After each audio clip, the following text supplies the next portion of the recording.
Assalamu alaikum, everyone. Welcome to another Quran study. God willing, today we will be reading from Surah 33, verse 26. Let's all seek refuge in God from Satan the rejected. A'udhu billahi minash shaitanir rajim. Bismillahir rahmanir rahim. He also brought down their allies among the people of the scripture from their secure positions and threw terror into their hearts. Some of them you killed and some you took captive. He made you inherit their land, their homes, their money, and lands you had never stepped on. God is in full control of all things. So these verses are referring to the people when they faced each other. The people, of course, meaning Muhammad and the believers versus the disbelievers. And, God tells us here how He controls everything. So even He controls the perception of the enemies, what they think, what they hear, what they see. So He controls the situation this way and supports the believers. And in this case, He repulsed them with rage, and they got so angry and upset that they left empty-handed. And God, made the situation so easy for the believers because it even spared them any fighting. They didn't even have to fight. God already gave them victory without fighting because they left their positions. And God says He threw terror into their hearts, so they were also afraid and fearful of the believers, and God allowed some of them to be killed, and obviously the people who were participating in war, they were taken as prisoners of war. And God granted them victory and allowed them to inherit the lands that they fought on, and the lands that they hadn't even stepped on to even fight. But, God allowed those lands to be part of, to be in their control as a result of that. So God shows us how He grants victory to the believers. As I've been saying since the previous study about this, that this is not something just limited to Muhammad and his people or the messenger. This is a promise that, God makes to every believer. If you trust in God, if you believe in God, He will support you. He will grant you victory, not only just in the hereafter, but also in this world, And He gives us these examples so we can learn from them and not despair of God's mercy and grace, and actually never despair of God's mercy and grace, and believe in Him and trust in Him in the same manner that these people trusted God with their lives, and went literally into the battle and fought in the cause of God. Verse 28, special responsibility for being close. O Prophet, say to your wives, if you are seeking this life and its vanities, then let me compensate you and allow you to go amicably. But if you're seeking God and His messenger and the abode of the hereafter, then God has prepared for the righteous among you a great recompense. Special responsibility. O wives of the Prophet, if any of you commits a gross sin, the retribution will be doubled for her. This is easy for God to do. Any one of you who obeys God and His messenger and leads a righteous life, we will grant her double the recompense. We have prepared for her a generous recompense. And so these verses obviously referring to the wives of Prophet Muhammad specifically, right? I mean, if it's addressing them specifically, then these verses, apply to them specifically, right? In this case, these women were very close to the Prophet, and so they had a special responsibility. When you're so close, you have a special responsibility. And so, of course, to the degree that they were close, they had a special responsibility, and to a degree that any other person would be close, their responsibility would also increase, right? Like say someone like who was with the messenger of the covenant versus someone who wasn't, someone who was the immediate member of their family versus someone who wasn't. And so same applies here to Muhammad and his family. His wives had a special responsibility for that matter. Earlier God says, they're like mothers to the believers, and they're kind of parenting them, guiding them, teaching them the Quran. So they had the special responsibility. So they were being told that that Muhammad should tell them that if they're seeking the worldly life, if they want vanities of this world and stuff, and just he had enough to just give it to them so they can go and enjoy that, but if they're seeking God in the last day, then God obviously has prepared for them a generous recompense if they put their priorities in the right place, if they're not seeking the vanities of this world. So in the same way, all of us, we have a responsibility also. If you think about it, we have the ultimate miracle, and God says greater miracles bring greater responsibility, and we have the ultimate miracle, so it's a huge responsibility, right? And so we have to align our priorities in the same manner as well. We have to not be one of those people who are just running after the materials of this world. When you go outside, people are just running after the materials. They're not prioritizing God. Even people who say they're submitters, who are supposed to have that responsibility, having seen the miracle, are not really prioritizing God unless, they're really sincere people who are, taking their religion seriously, right? And that's very few. Many people will claim to follow God, but few will actually follow through, and many of them will fall off the path, because it is not a road that is so easy. It's not as easy as it looks. And of course, people don't live up to their promises when it comes to following God and obeying God and prioritizing your life. Of course, we hope that we all make it, all of us make it. Every person who wants to be a submitter makes it, right? But it's not our wishful thinking that is going to get us there, right? It's the reality of how we perform, what we do, where our allegiance is, and that only becomes, that only manifests itself with time, in people's lives by their actions. And that's what really counts. Lip service is only, good as, your intention. You can declare your intention, but by you saying that you're serious about your studies, don't ever get into a college. You have to prove yourself, and you don't graduate just by saying that. You have to take the tests, right? And so in the same manner, we have to be tested to prove our allegiance to God in this life, and that's how, God willing, we can all make it.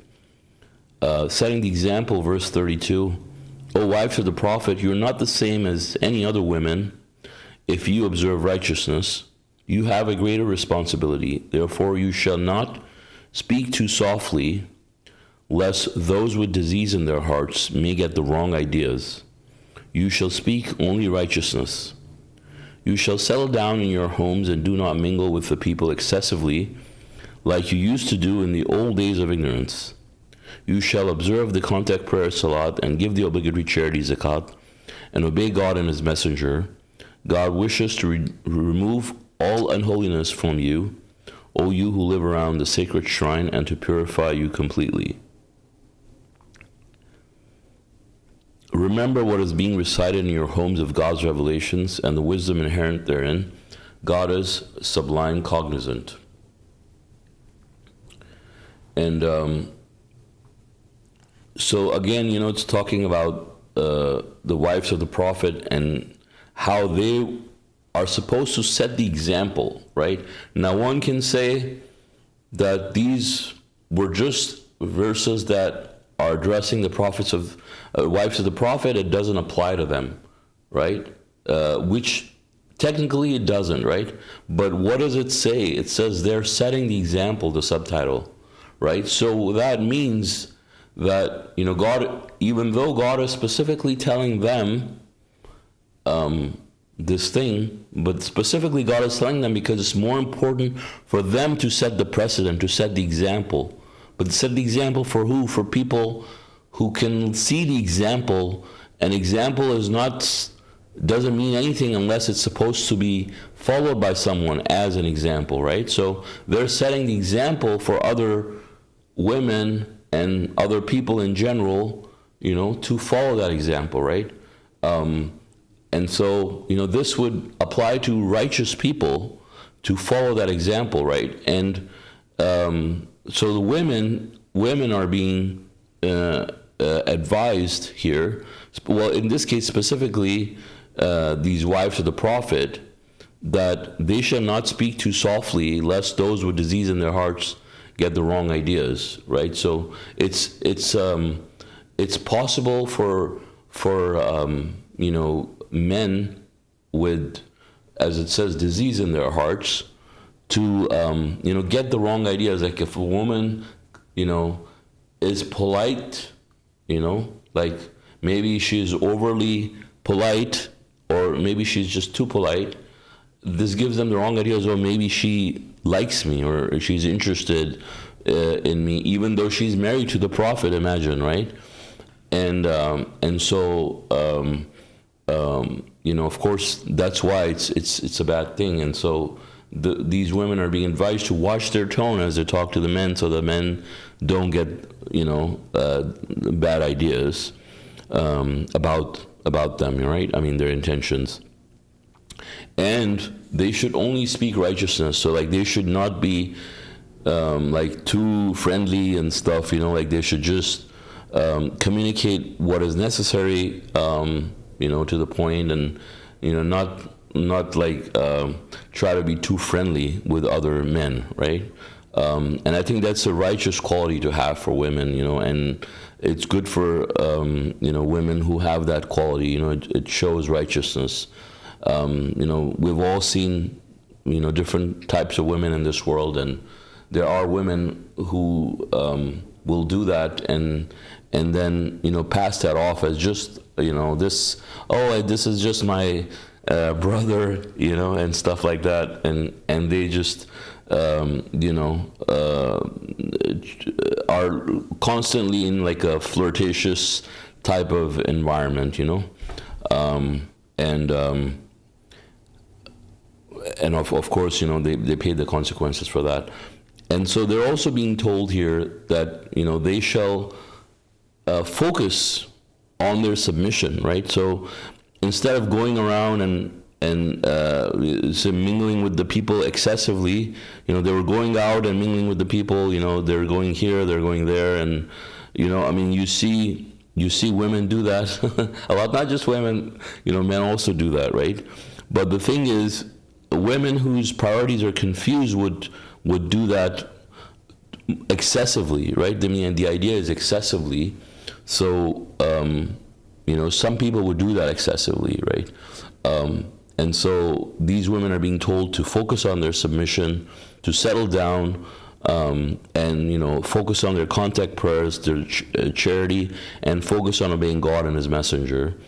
And God says He wishes to remove all unholiness from you, O you who live around the sacred shrine, to purify you completely. So you know, you focus on what's important for you, right? And yeah, I mean, we all need to have a social life, and, you know, wives of the Prophet were no different in that respect, right? But they're being told not to do it excessively, and just focus more on God, and remember, you know, what is being recited in your homes of God's revelations and wisdom inherent there. And so obviously, you know, they would focus on learning the Quran, understanding the Quran, as it was being revealed for them, and so they could, fix themselves and learn from it, given that, there was no scripture given to them before. Equality of men and women. The submitting men, the submitting women, the believing men, the believing women, the obedient men, the obedient women, the truthful men, the truthful women, the steadfast men, the steadfast women, the reverent men, the reverent women, the charitable men, the charitable women, the fasting men, the fasting women, the chaste men, the chaste women, and the men who commemorate God frequently, and the commemorating women. God has prepared for them forgiveness and a great recompense, right? And I love the subtitle here, equality of men and women, right? I mean, a lot of false religionists specifically, tend to oppress the women further down, and try to make them as second-class citizens, so they can oppress them and push them away and keep them ignorant, right, and control them in this manner, right? But God doesn't do that. God is talking about the protection of the women, their rights, and their equality, in terms of not just their rights as people, but as humans, but also their status in the society, their equality, but specifically, more importantly, their equality in front of God. For example, if you look at the hadith in Islam, the traditional Muslims who have fabricated lies attributed to the Prophet and calling it hadith and sunnah, are full of insults and lies, and a lot of them are towards women, and the women are, put in the same category sometimes as dogs, right? Which the dogs are put in a very bad category, if you're someone is a Muslim, right? Dogs are considered unclean, right? And so they put women in the same category, saying like, if you're doing a contact prayer or a woman or a dog passes in front of you, your prayer is nullified, right? And so these are the types of insults, and this is the type of status that they like to give to their women, all right? But God in the Quran, obviously, this shows their ignorance, and it also shows like how today's Islam has become a satanic cult. But if you look if you go back to the Quran, God is making them equal, right? And you see that equality, how God mentions the men with the women, again and again. They're all the same, right? That's why they're being mentioned next to each other again and again, because that shows the equality, right? They're all, God says, has prepared for them recompense and a great recompense and forgiveness.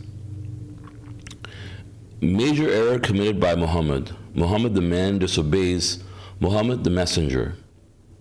No believing man or believing woman, if God and his messenger issue any command, has any choice regarding that command. Anyone who disobeys God and his messenger has gone far astray. Recall that you said to the one who was blessed by God and blessed by you, keep your wife and reverence God, and you hid inside yourself what God wished to proclaim. Thus you feared the people when you were supposed to fear only God. When Zayd was completely through with his wife, we had you marry her in order to establish the precedent that a man can marry the divorced wife of his adopted son. God's command shall be done. The Prophet is not committing an error by doing anything that is made lawful by God. Such is God's system since the early generations. God's command is a sacred duty. Those who deliver God's messages and who reverence him alone shall never fear anyone but God. God is the most sufficient reckoner. So we can see here, as the subtitle is referring to Muhammad as the man, and then Muhammad as the messenger, right? So what does that mean? I mean, Muhammad as a man is also supposed to follow the same message that anybody else is supposed to follow, right? Muhammad being the messenger doesn't mean he is, any different than any other people. Obviously all the commandments that are supposed to be, carried out, Muhammad is supposed to follow those commandments too. So he has to follow the messenger Muhammad himself also, right? So it's not like, Muhammad has like two personalities or anything like that, right? Muhammad the messenger, meaning his role is to obey, convey God's message. So in that case, he's the messenger, but then he, again, on the other hand, he's also Muhammad, the person who's also supposed to obey God. So he has to follow the instructions that are being given to him as a messenger as well, right? So there are two things involved here, right? You can be a messenger of God, but then you're also a human being at the same time. So you will make mistakes in following the message yourself, but you will not be, you cannot be making mistakes in delivering the message, in the sense of, when it comes to the integrity of the message, right? I mean, you may make mistakes as a human being, like being a human, you may, for example, miscalculate something, right? But as a messenger, you're not going to change the message and insert your own opinions, right? And whatever that message is from God, I mean, you're not supposed to mix it with your opinions and say something else, and you're not supposed to change it for yourself either, unless it's in accordance with what God has commanded, right? So every messenger is a messenger of God, but they're also a human being. And so in their personal life, they can make a mistake, right? But they have to, their responsibility is the same as everybody else to follow the message, right? They're not absolved from it or freed from it by any chance. There's no exceptions. So they have to follow. And in this example, just like a human being can disobey a messenger, Muhammad also disobeys himself as a messenger. So as a messenger, he's telling people, his job is to tell people they're supposed to, fear God alone, worship God alone, and not be afraid of the people. But then he himself, when it comes to his own life, makes a mistake in this manner, and he ends up disobeying himself as a messenger, and ends up worrying about what people think. Zayd, who was his adopted son, divorced his wife, and God wanted to set a precedent for the people, that they can marry the wives of their adopted children, and that was, totally allowed by the Quran. Muhammad was afraid of, doing that because it goes against the norms of the society, right? Like right now, the norms of the society here in the Western world is you can't marry your cousins, right? And someone, let's say, who knows that, and maybe they really are, attracted and want to marry their cousins, they will not, because they're afraid of what the people might think, right? But in this case, God wanted him to do it, right? And he wasn't following his own message that was given to him, right? Probably God told him that he was supposed to do that, to set that precedent, and then he was hesitating because of the people, right? And so he disobeyed. Eventually, it was God's will, he did it, right? But before that, he was hesitating. Now, this also, talks about the fact that he was a human being. Most people who idolize Muhammad, all the Muhammadans, they want to believe that Muhammad was infallible, and he could never, do anything. He never did anything against God's will. But obviously, Quran doesn't show that. Quran shows he was a very normal person, just like every one of us. And he also made mistakes in his own life. Even the mistakes as a messenger is something as simple as the commandments, like straightforward commandments that were given to him. Like he failed to follow some of them, which are, and those are all mentioned here for us to learn from, right? To also not idolize the messengers either. God is the only being that is infallible in every way, is perfect in every way, right? No human being, whether it's Jesus or Muhammad, is perfect. The Christians believe that Jesus is infallible, and Mohammedans believe that Muhammad is infallible, and God tells us that's not the case. And God also, here shows to us that, we should be the same in the sense of our own lives. When it comes to following God, we should not care about what people think, right? Of course, to some degree, we have to think about people, like, say, for example, when it comes to not hurting people's feelings, being kind to them, etc., right? But then when it comes to your submission, you should not think, oh, can I take this step in submission or not? Like, what will people think? What would the world say? What would my boss think, etc.? If you're doing everything that God is telling you to do, you're not breaking God's law, like, be free, like, don't put yourself in these constraints and be afraid of people. That's not submission, right? If you do that, right, and you, let's say, and the Messenger of the Covenant talks about how, for example, you decide not to pray in front of your friends because you think, they'll laugh at you or something, like, you're idolizing them, right, at that point, because you care about what they think, even though you should only care about what God thinks in this case, because you're observing God's commandments, right? And that should be the only thing that should matter in this case, right? And that's why it says, those who deliver God's messages and who reverence Him alone shall never fear anyone but God. God is the most efficient reckoner, right? So this is a, really good lesson for us if you think about it, right? This could be a major problem, right, for those people. Like, people could start disbelieving in him, etc. There are all these fears going in his mind, right? Because, like, what would people say? Like, it's a big deal, right? But he still did it, and God showed that precedent for us.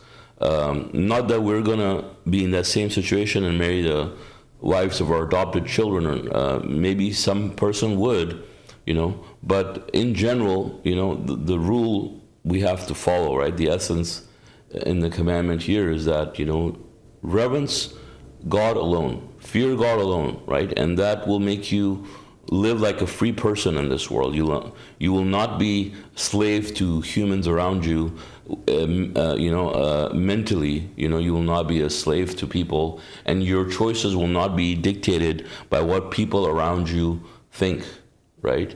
And if you are a slave to what people think around you, you're most likely idolizing your ego anyways, right? Because your ego wants you to care about what people think about you, because your ego is that important to you. And once you start getting in that mindset, you are going to keep thinking about it more and more, right? And you could idolize yourself. Of course, you think a little bit about what people think of your perception of you. Like, someone could just go to work or something, like not being fully dressed or dressed up, and so not getting their hair done, etc. Some things you would care about to some degree,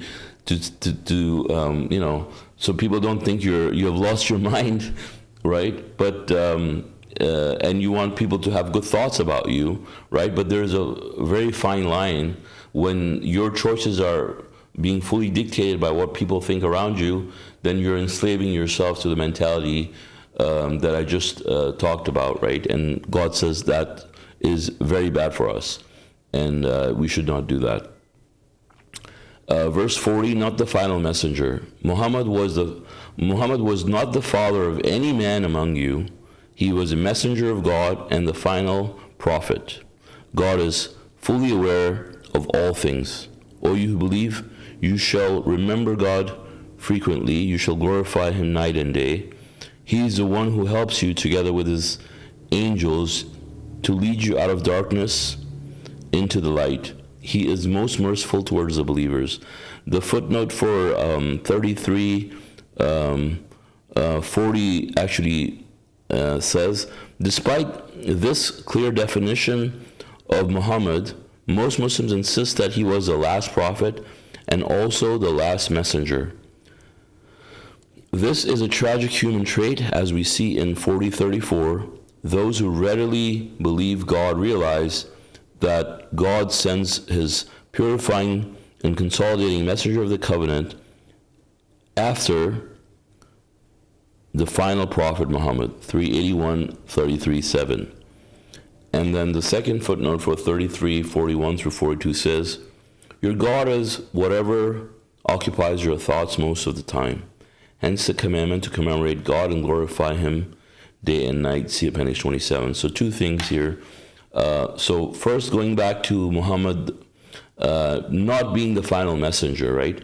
If you look at the words here, like it doesn't say Muhammad was the final prophet and messenger of God, right? Because if the final was before, then it would apply to both messenger and prophet. But first it says he was a messenger of God, and then it says he was the final prophet, right? So very specific words, for people who use the two interchangeably. The Mohammedans, they like to interchange them, and they think prophet and messenger is the same, and then some people say the messenger means the prophet, but the prophet means the messenger to them. They reverse it too. But we know from the Quran, a prophet is someone who's given the scripture, and then the messenger is someone who's sent by God with the message, but they are not necessarily prophets. If they are given the scripture, then they're also prophets, but if not, then they're just messengers, right? And Muhammad was the final prophet, which means that the final scripture that was given to sent down to earth by God was given to Muhammad, so that makes him the final prophet. But that doesn't make him the final messenger, because God promises us that he will continue to send messengers throughout humanity. And so, after Muhammad, God sent the messenger of the covenant with the miracle of the Quran, given by all the proofs that he brought with the clarification. So he was the consolidating and purifying messenger that God has sent, and the consolidating in the sense all the scriptures and purifying them into one coherent final message for most of the human beings to come after us. And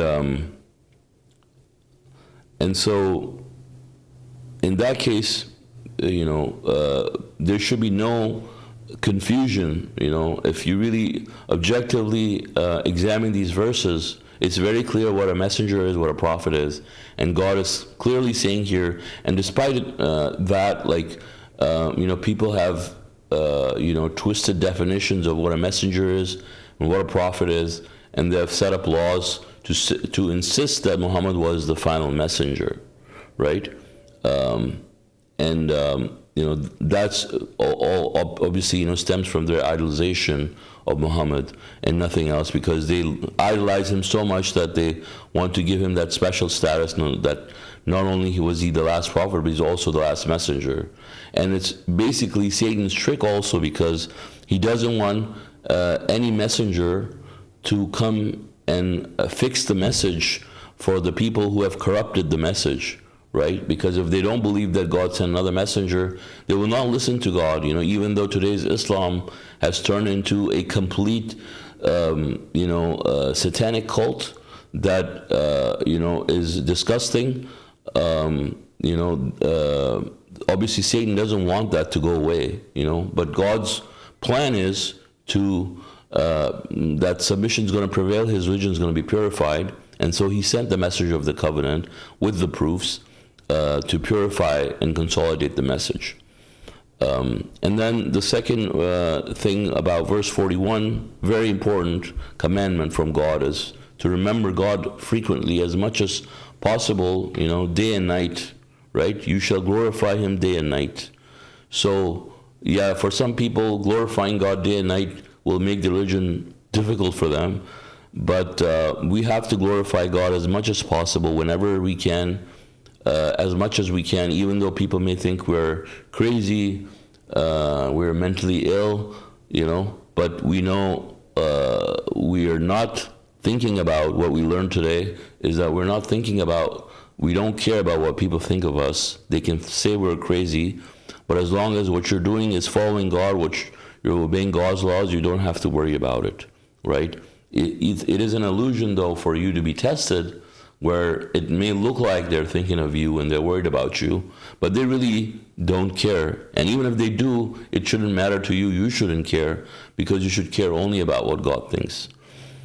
And God says He's the one who helps you together with His angels to lead you out of darkness into the light. He's most merciful towards the believers, right? So God is there for the believers. God says He's closer to us than our jugular vein. And so, He's there to guide us with His angels out of darkness into the light. So, we're all, before we get the message or before we receive the guidance from God, we're stuck in darkness. We're at God's, disposal, completely dependent on God. And so God is so kind, to give us the guidance. Of course, if He doesn't send the guidance, who's the one who can question Him or hold Him accountable or anything, right? But God is so kind and merciful that He doesn't want us to make the wrong decision, and so He sends all these things. He wants us to be helped, but the problem is that we don't want to be helped, right? We have our free will to choose God, and so we have to choose God based on our own free will. And so God wants us to remember Him day and night, not that it makes God feel better about Himself, but because it helps us grow our souls so we can save ourselves. So God remains our God and we can be redeemed, right? So that's all God's mercy. Verse 45.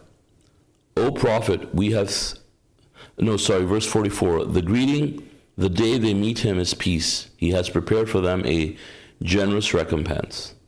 O prophet, we have sent you as a witness, a bearer of good news as well as a warner, inviting to God in accordance with His will and a guiding beacon. Deliver good news to the believers that they have deserved from God a great blessing. Do not obey the disbelievers and the hypocrites. Disregard their insults and put your trust in God. God suffices as an advocate. And so God, just like any other messenger, God says that, there are bearers of good news as well as warners.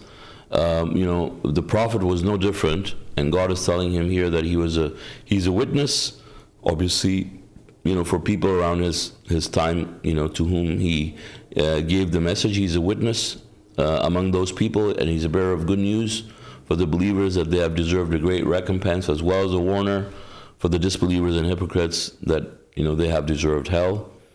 And He is delivering that good news to the believers that they have deserved a great blessing, and for the disbelievers and hypocrites, obviously, they have deserved hell. Marriage laws, verse 49. Verse 48, it says, do not obey the disbelievers and the hypocrites. Disregard their insults and put your trust in God. God suffices as an advocate. So, obviously, the disbelievers and the hypocrites, they want you to obey them. If you don't obey them, they will attack you and insult you. And God says, disregard their insults. Now, this might be difficult for some people, right? But it shouldn't be, because, we know that it is not you that they hate. It is God's words that they don't want to follow, and they don't like the fact that you stand up for those things that they don't stand up for. And so naturally they will insult you to try to neutralize you or stop you, and to join them, and if you don't, then they will resort to these types of tactics, right? But God says, don't obey them. Don't worry about their insults. Just put your trust in God and move on. God suffices as an advocate. You don't need to worry about any of this. MashaAllah. Marriage laws, verse 49. O you who believe, if you marry believing women, then divorce them before having intercourse with them. They do not owe you any waiting interim before marrying another man. You shall compensate them equitably and let them go equitably. Now, amicably. Now, this is talking about marriage laws. The Quran contains all the laws for us. And this here is, if you married the believing women, then divorce them without having intercourse with them, technically your marriage is not consummated at that point, right? So it's just an engagement. And so if you have not had to the point that, it's your wedding night, if you end up divorcing them before that, you can change your mind, right? It's okay. Obviously it's not okay if you do it for other reasons, but if you find that love does not exist between the two, that this person is not the right person for you, then you should not commit yourself to someone that you don't love. Obviously, because it is a commitment, right? For two people, you would be fooling yourself and the other person, right? So you can walk away. But God says if that ends up being the case, you do not owe any waiting interim. They do not owe you any waiting interim before marrying another man, right? So because the intercourse hasn't taken place, there's no point in them, going through a waiting interim. The waiting interim should only happen if the intercourse had happened. So that way, if they're pregnant, you find out before, they remarry someone else, and then obviously things can get complicated, and there's going to be all kinds of issues about the identity of the child and who their father is, etc. And so that's why God says that. And then God says, you shall compensate them equitably and let them go equitably, right? So compensate them equitably because obviously, they're still, even though you just were engaged to them, they still went through a lot. They probably, paid money, and it was a great inconvenience for them. You put them to a great inconvenience, and you made them think, for example, that you love them when you didn't, and they probably made a lot of plans and did a lot of things. Probably made a lot of financial sacrifices with their situation, right? So God wants us to compensate them equitably in that situation and let them go amicably, right? Obviously, you don't have to be bitter about it. Like when people break up, like they burn bridges, and you don't have to do that either. So with this, God willing, I'll end. If you guys have any comments or questions, please feel free. Thank you. MashaAllah, brother, thank you. Very good study. Thank you.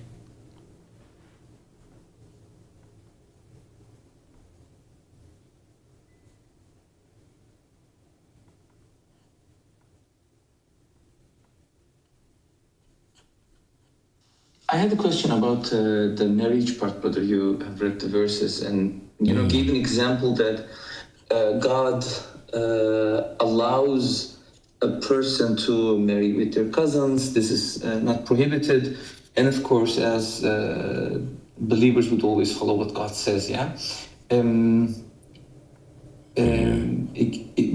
Is it true that before the Quran it was allowed to marry two sisters simultaneously? Is this information correct, brother?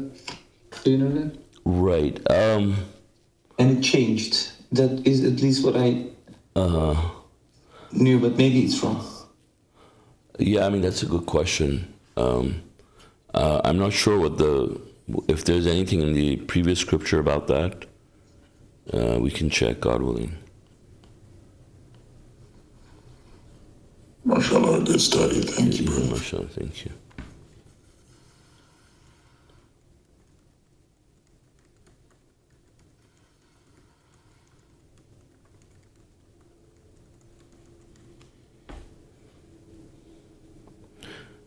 Okay, the Bible says, you can't marry two sisters at the same time, so it was not, it was already there. Also, it was already not Yeah, allowed, right? yeah, So it didn't change with the Quran. It was No. already not allowed. Yeah. And then, okay. And God tells us in the Quran whom we can marry and whom not. yeah, So it's all clear. yeah. Yeah, it says in Leviticus 18:18, it explicitly prohibits a man from marrying two sisters at the same time.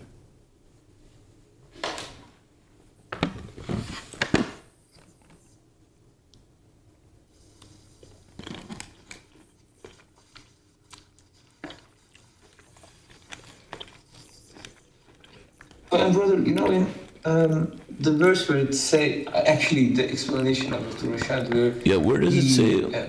Sorry, go ahead. It doesn't the say. part where the first requirement of marriage is actually love, right? Like you need to love that person, and to be able to love that person, you need to know that person, and that Wait, takes are time. you on the same? Are you on the same verses as us? Yeah, brother. What? I'm just confused because what was the verse about the two sisters? Which verse was that? I lost you. Sorry, brother. Which verse was the one about the two sisters? Oh no, that was because you were talking about, what you were giving the example of people thinking that something is. Oh yeah, permitted I to see. do. And then like God is the one who decides who can marry whom, and He told us exactly. And I remember, for a very long time, that is something that was taught to us, that before it was allowed to marry two sisters at the same time, but then when the Quran came, it was prohibited. And if I'm not mistaken, Moses was given as an example, or someone else, but probably that's not true. That's not true, yeah. That information. So I wanted to confirm, that it's definitely it was never allowed to. Or I don't know if we can say if it was never allowed to do that, but looking at the verses and the example of the verse from the Bible you give, it's clear that it was never allowed. Probably. Yeah. And then the other part, brother, about that was about loving the person before you marry that person. So you need to be in love with that person. So it takes time, and then you need to know each other. So this means that you shouldn't marry a person that you're not in love with. Yeah. So sorry.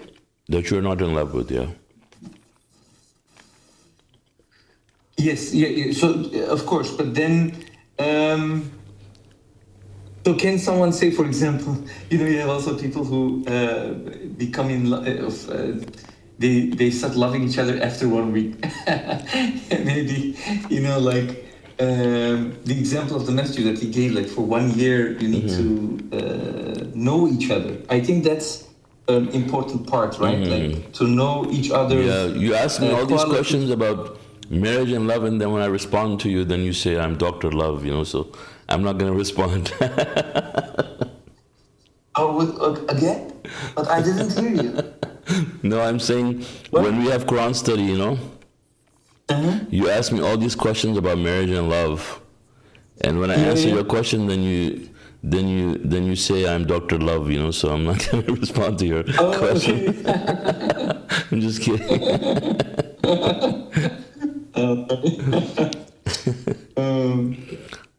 So brother, but you're already married. Why are you asking all these questions about marriage? I'm just kidding. You should be the expert by now. Well, okay. Why? Because I have a lot of marriages, or what? No. Okay. Maybe, I don't know. Okay. Yeah, who knows?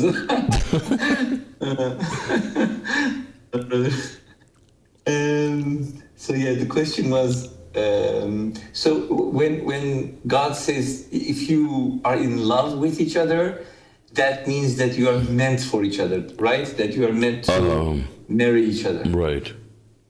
Right? Okay. And if you get married by loving each other, then it's confirmed. It's like a confirmation. Okay, we were loving each other, we know each other, we get to know each other, etc. And then we got married. So it's okay. It is confirmed that they are meant for each other. So, but this is meant not only. This is meant for everyone, right? Like it's not only for submitters or something like that. This is for. Even if you're an atheist or something like that, right? Like you still... Yeah, the only difference is that a submitter can only marry someone who is not an idol worshiper, you know. But as obviously, because God says, if you love an idol worshiper, it doesn't matter how much you love them or how much God says, admire their beauty, you know. In that case, that's something you can't do, right? But other than that, if you actually love the person, you know, then you can marry them, right? But okay. But if you end up falling in love with an idol worshiper, then God says it doesn't matter how much you admire their beauty, etc. You know, you can't marry them, right? Because they're prohibited. That's the difference between some. God give you the feeling of love for that person if God doesn't give you the feeling of love. I mean, you could be infatuated with a person, right, and think that it's love. Yeah, you could be tricked. Oh, you can think it's like oh, makes sense. Yes, that makes a lot of sense. Yeah, because that's what I actually wanted to ask. Like, if you are in love with someone and that person is an idol worshiper, and then like, can you then say this is because I'm in love? She's meant for me. While you know she's like, you know what I mean? So, okay, but then... Well, technically, if a person is an idol worshiper, you can't really be in love with that person. Like, if you love God the most, right? God you says... can be in love with enemy of God. Yeah, I mean, God says that, you know, he doesn't give a man two hearts in his chest, right? So you only have one heart.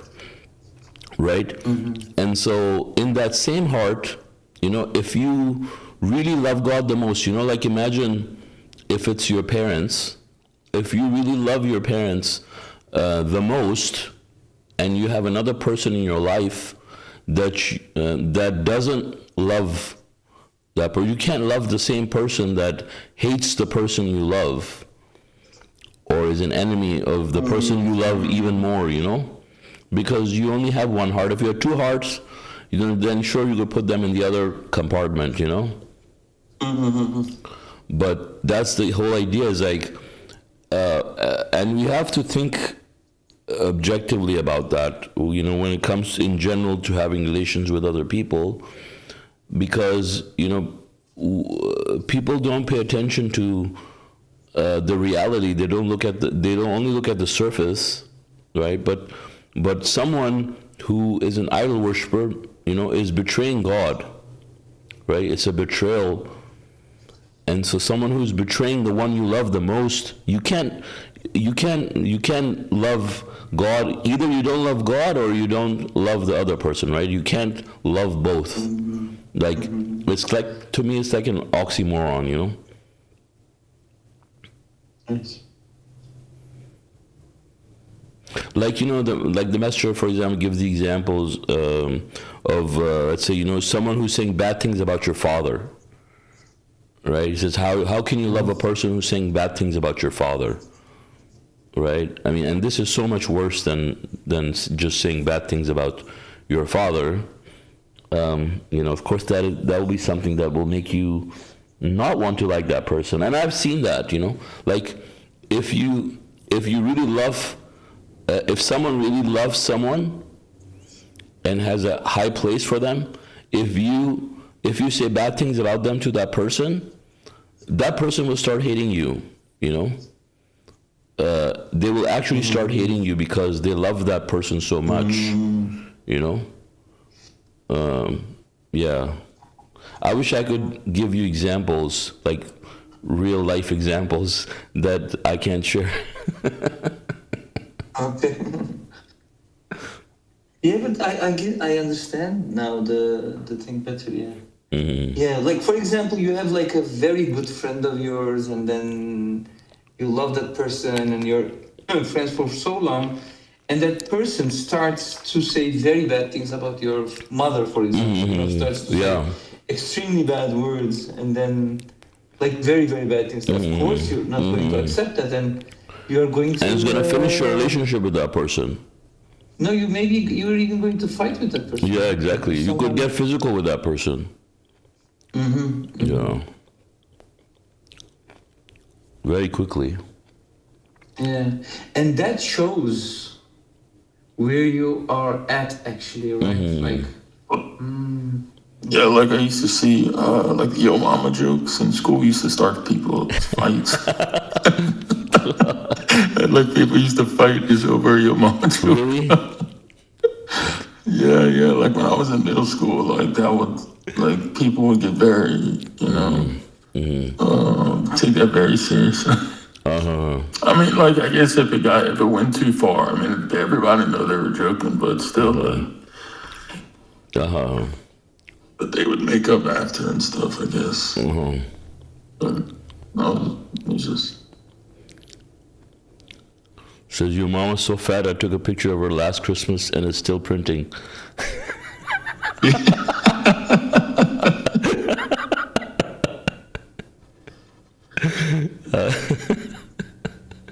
Yeah, those are silly jokes. Yeah.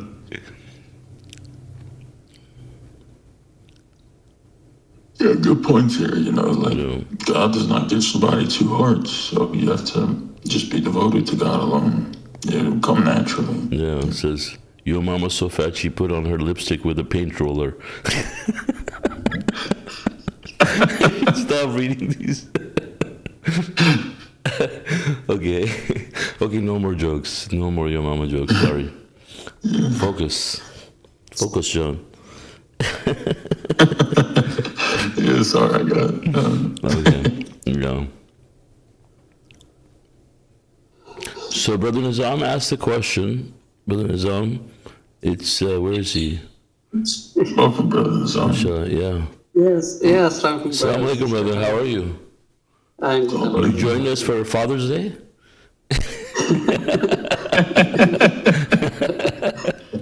It's tomorrow. yeah, happy Father's Day, brother. Okay, mashallah. Yeah, brother, go ahead. What did you were asking something? No, actually, I was listening, on YouTube. So I said, okay, let's come in the study. Mashallah, good idea. Actually, I told you also last time, when I get time, I listen on YouTube. Mashallah. And mostly, still, compared to the other studies, I like your studies, Mashallah. even though. Alhamdulillah. So it's most of the thing is, alignment. Mashallah, thank God. Alhamdulillah. So, and because actually, I have to go to my country, still I have some ties. That my country is, it's a kind of the whole nation. In my, it's like out of no return when I see, all these things. So that's why for some other reason also, I also avoid to come like for some reason or come online for some reason. Right. But I have some plan, so some other issue also. Right. But mostly, when I study or study, this look is beautiful. Mashallah. Yeah, and also see when I became a submitter brother.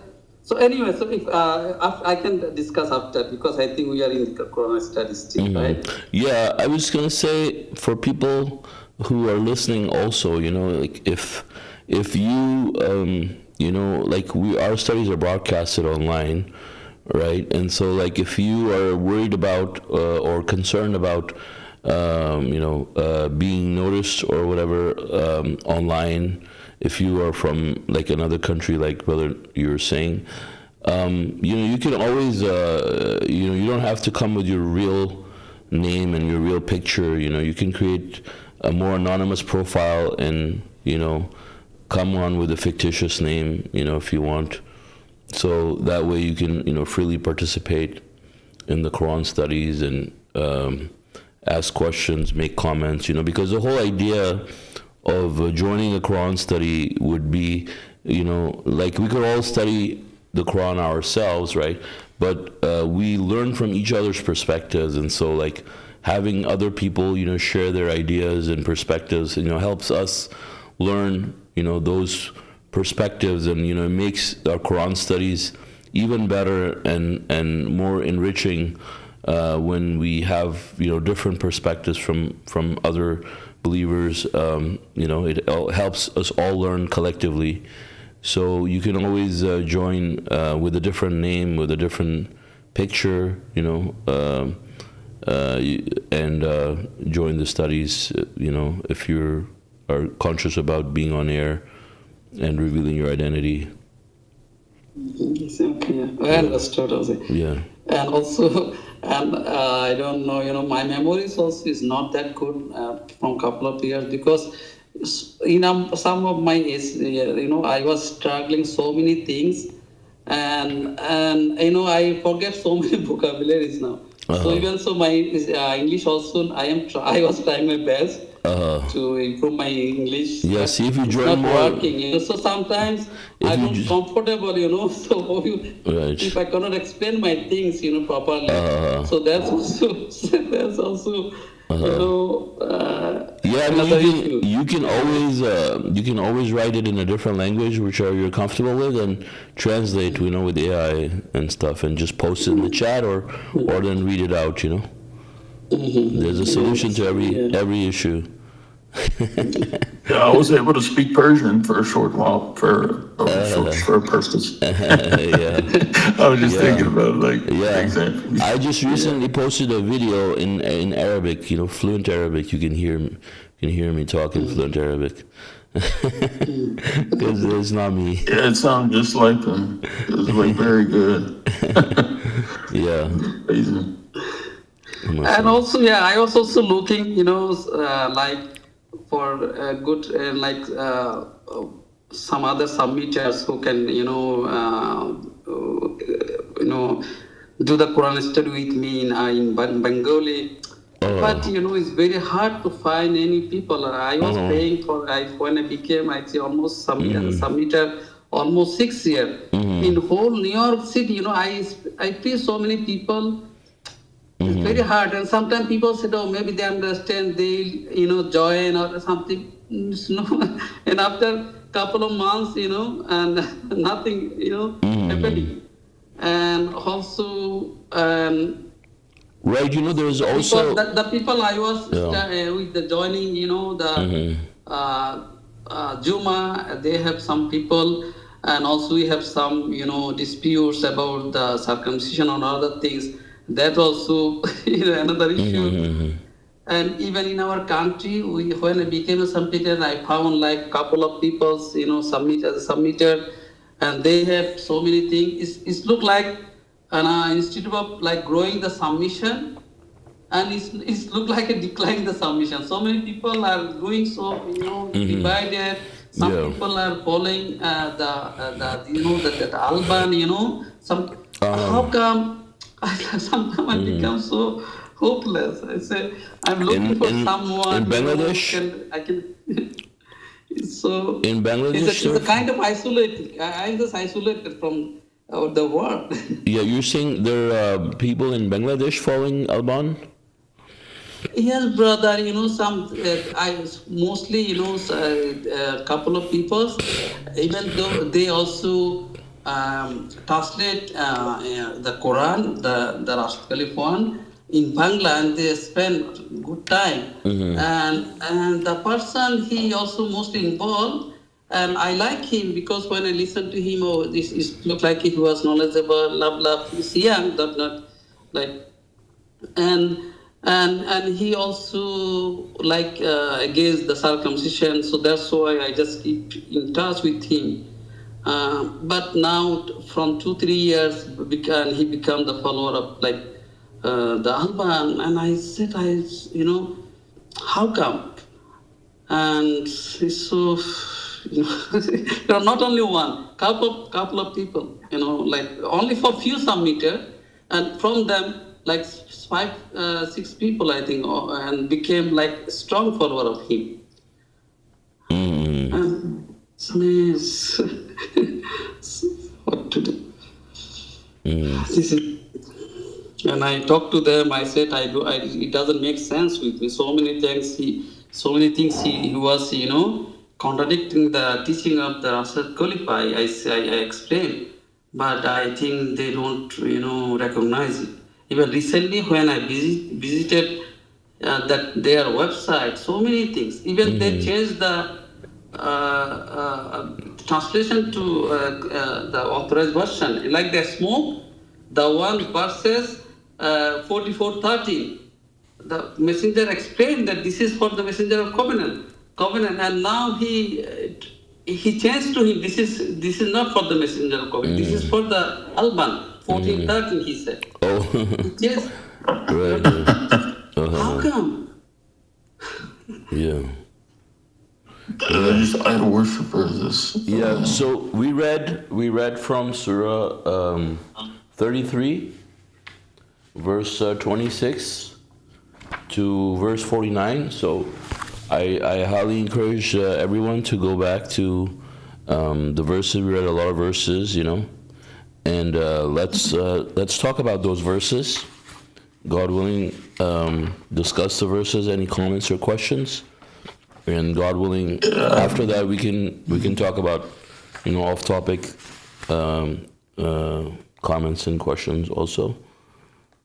MashaAllah. Yeah, I had a comment on verse 36. I think this is especially relevant for today's submitters. It says, "No believing man or believing woman, if God and his messenger issue any command, has any choice regarding that command. Anyone who disobeys God and his messenger is gone far astray." So, and also we read a lot of good verses about setting examples. So, this is goes for, back then, but it also applies for today in any messenger. I see what the subtitle says, Muhammad the man disobeys Muhammad the messenger.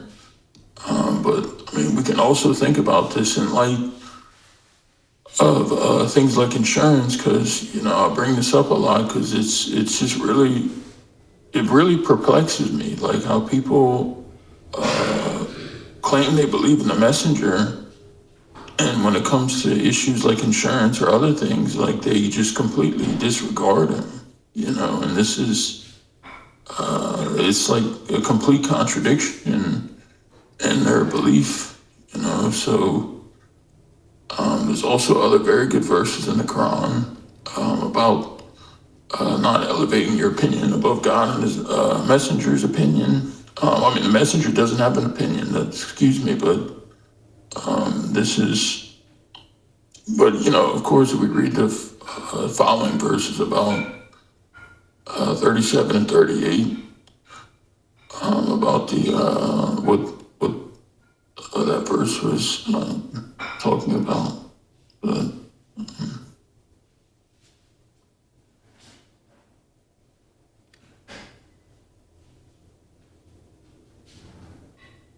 But yeah, we can see a distinction there was between Muhammad the man and Muhammad the messenger.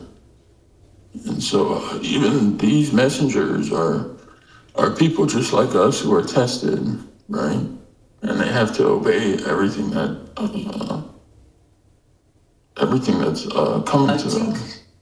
I think we can say that the messenger, not the person, but the person as in messenger, is actually how to say this in words, because it is exactly from God. Everything that he says or does is being said and done according to what God wants. So listening to the messenger is actually equal to listening to God. Following the messenger is exactly is equal to following God, because there is no distinction in that sense, because it's directly from God. And most of the times people make the mistake, and there comes, of course, the idolization of idolizing the messengers. the things that come from God, they think, oh, it is from the messenger. It's like a separate thing. But it's not separate. Yeah, and that's why they don't follow. Like that's how people go off the path, right? The good clarification there, because that's why they think, oh, that's just his opinion. I don't need to listen to this or that. But if they reverence God and understood that, like this is information that is not his opinion, it's coming from God, then they would realize, like, you know, you can either obey God or disobey God. But they don't think that they're disobeying God. They think that they're disobeying the opinions of a messenger. And, you know, the messenger doesn't have opinions. Like you said, all of this information comes directly from God. You know, I think it's from Surah 40. Yeah, Surah 42, he communicates. That's one of the ways he communicates to us. I mean, he's not going to speak to us like, you know, like Moses or anything. Or, I mean, we're obviously not commissioned messengers. So, yeah. So, I mean, what were you saying, brother, about the verse? Yeah, so there are verses where God says that, believing in the messenger is believing in God. Following the messenger is exactly following God. That's really clear, you know? Like there's no question about it. When you follow the messenger, but you're then, and like Dr. Rashad is mentioning this, right? He says, like, if you follow Rashad, you know, the person Rashad, you shouldn't follow the person Rashad. He says, it's not about the person himself, it's about the message that God sent and him being the messenger. So that's a very important thing, actually, to understand, you know, especially someone who's a submitter needs to understand exactly what it means to follow the messenger or accept what the messenger says. Like, because if you don't, we see the example of Edib, like, you know, you have the part where the messenger of the covenant, he talks about, or he says that we have, and there are of course verses about this, that we are responsible for our kids, you know, that we need to teach them submission, teach them and give them the message, and, you know, like teach them how to do the prayers and talk about God and teach them the Quran. But when you look at the example of Edip, for example, he says, oh no, I didn't do that. I left them by themselves, they can decide, and these guys, they don't even believe in God. You know, one of them is agnostic, he says, or like an atheist, I don't know. And this comes because he follows his own opinions, and he probably couldn't really make the distinction between like the person Rashad and the messenger Rashad. He has really big problems with that, and you can clearly see it, you know. And it's a trap of the devil. They're like a clear trap, a game that the devil plays to confuse people, you know. And then, oh, I'm afraid that if I'm going to do this, then I'm going to idolize the messenger, you know, while actually you need to follow it because it is from God. Yeah, and a real messenger will never tell you to idolize him, right? So he will never preach anything other than God's message. Yeah, never would a human being who God blessed the scripture and the prophet would say, idolize me beside God. Instead, he would say, devote yourselves absolutely to God alone according to the teachings you preach in scripture you uphold. In the scriptures that God that's one of my favorite. Yeah, I like that verse because I think about what the Christians have done with Jesus.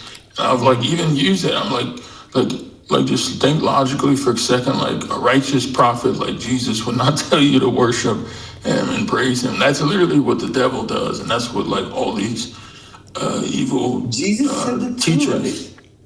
Yeah. Also many times, like it's from God.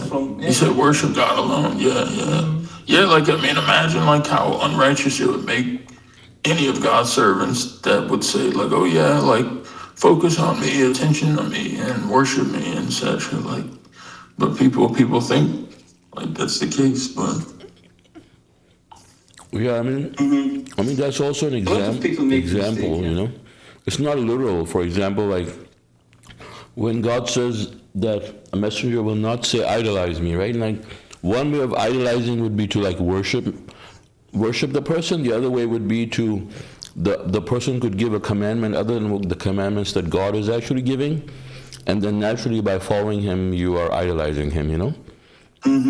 So that, again, also shows that the messenger will not do that, right? Because that would be directly idolizing him. That's a very good point, Yeah. exactly. But Dr. Rashad was explaining this, right? He was saying you are being taken over by God. Like it's not when you do the messengership, the job as a messenger, then actually you are not doing it. It's God who is right, like in full control, and he can't even give his own opinion at that point. At least that's what I understood from it. You know, that he's been taken. Something takes full control of him, right? Angel Gabriel, I think. Of his mind and the things that he's saying. Because as a human being, he can make a mistake. Also, verse 41 and 42 are so important, as we read the footnote about like what our God is, and your God occupies. Your God is whatever occupies your thoughts most of the time. Hence the commandment to commemorate God and glorify him day and night. Now, that was the footnote, but the verse says, "Oh, you believe, you shall remember God frequently, you shall glorify him day and night."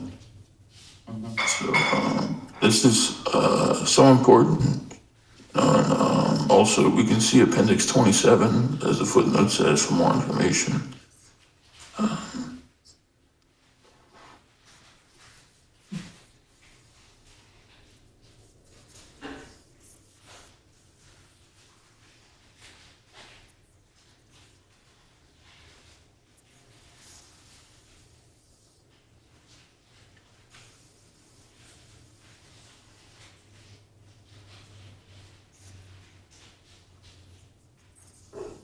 So I have a question about verse 46. So this verse is related to like the God saying that terrible retribution, end of the verse. So is the retribution because of the smoke or their judgment? That's what is the relation in this one? 34, 46. 34. We're on, we're on 30, brothers. We're on, sir, 33, brother, not 34. So no, I was Yeah, but I was reading 46 and I was like, wait, this isn't unrelating to God. No, that's okay. We'll be there in probably in a couple weeks, God willing. Then you can ask. All right, off topic, you know. Yeah, we can talk about an off topic. Yeah.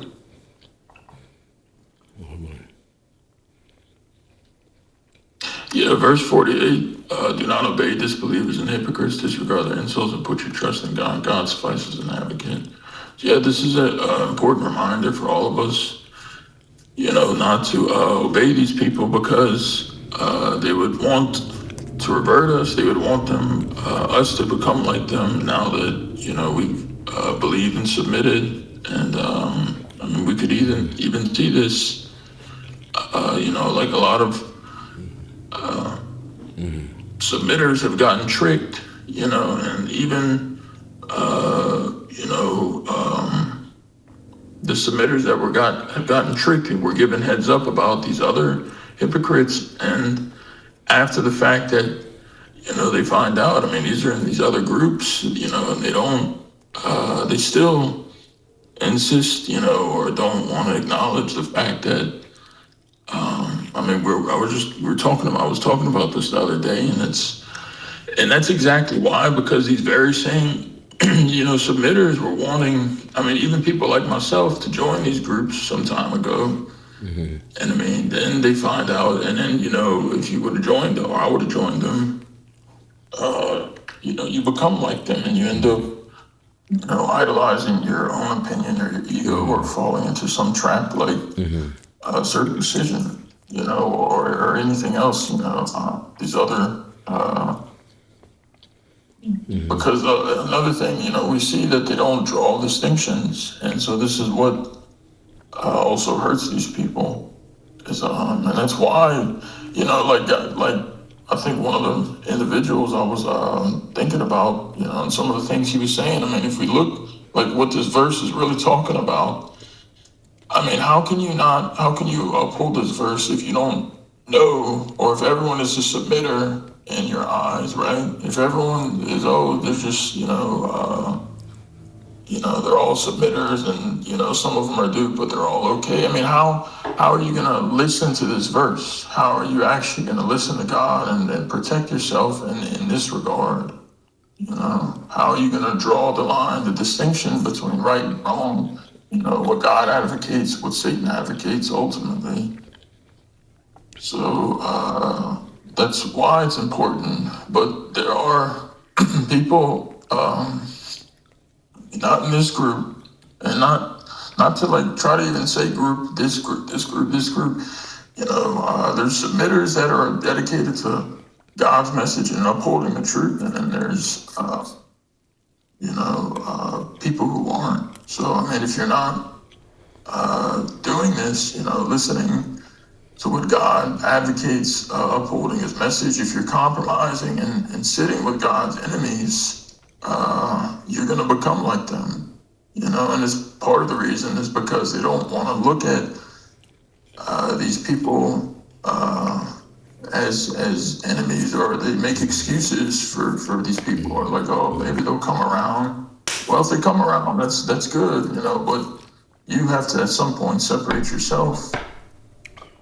If that's the case, Yeah, and your we job see is we not see to, this happen. your We job see is this not to. happen, and then Yeah, exactly. And then your job is not to guide those people.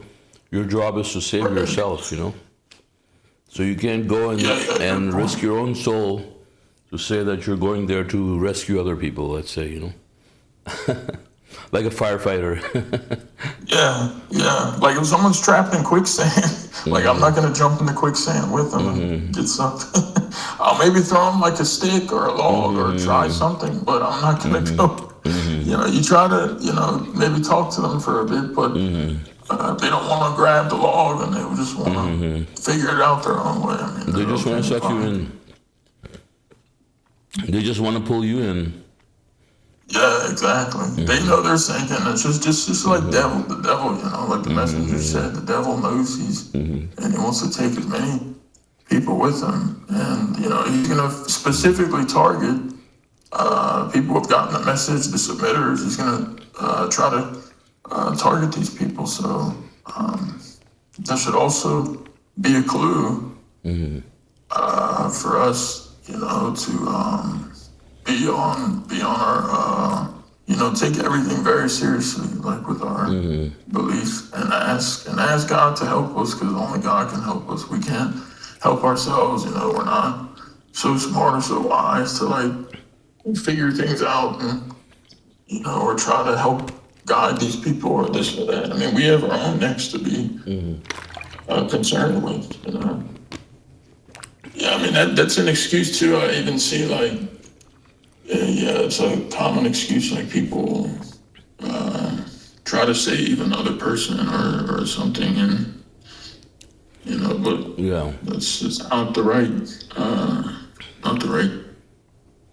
mindset. We're supposed to run from such people, right? There's a reason why. There's a reason why we see in the Quran, "Run for your life." Exactly. Yeah, to save yourself. Run to save yourself. So.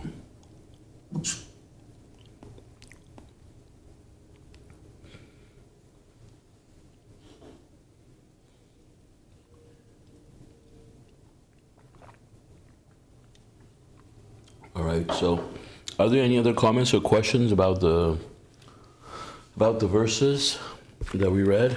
And any more questions about marriage? John, do you have any questions? Yeah.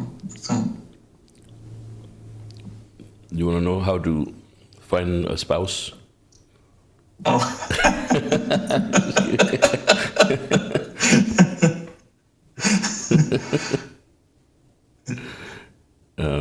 Waiting for the same. Waiting for a office.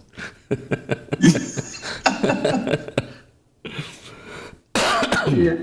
Yeah, I have a question about brother. Yeah. Mm-hmm. So many, submitters, they have actually, this is the also their concern because so find a spouse without idol worshipper is so tough nowadays. Yeah, you know about So that? they have to keep unmarried, for Mm-hmm. so long, Yeah. So what is the solution? Yeah, so there's actually one submitter from, he messaged me recently, and he made a website actually, and it's called, I think it's called submittermatrimonial.com.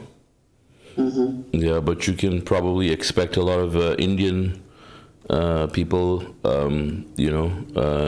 like he's from India originally. He's in the U.S. now, but he made this website, right?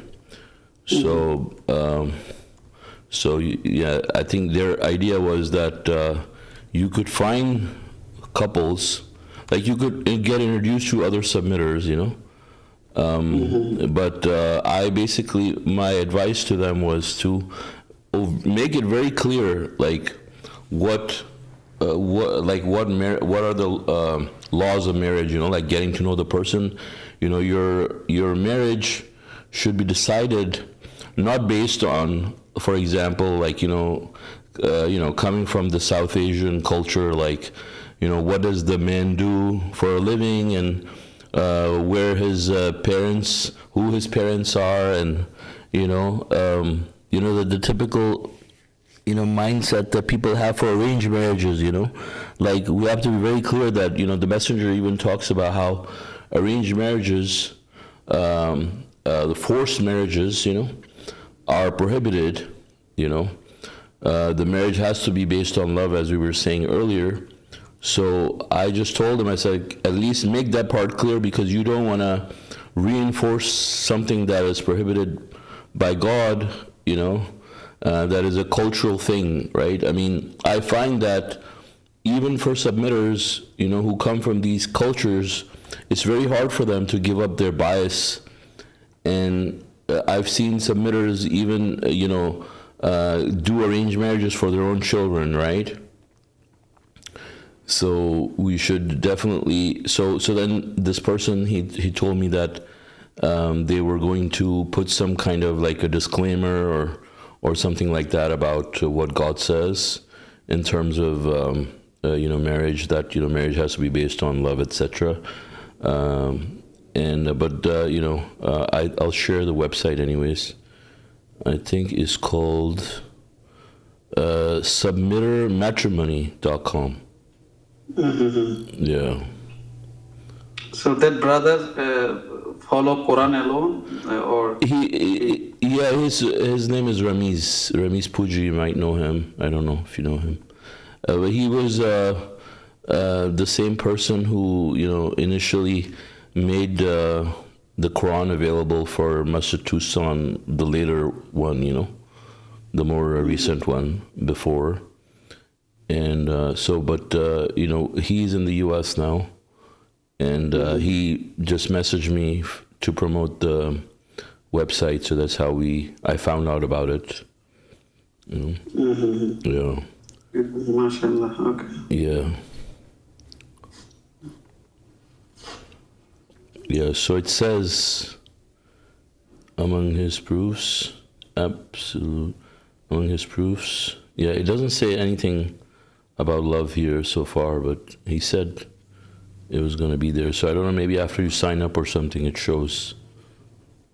But I mean, it is important for submitters to understand that, like our cultures and stuff, like this is a test, like, with the family we were born, I mean, the culture we came from, for a lot of people it becomes their idol.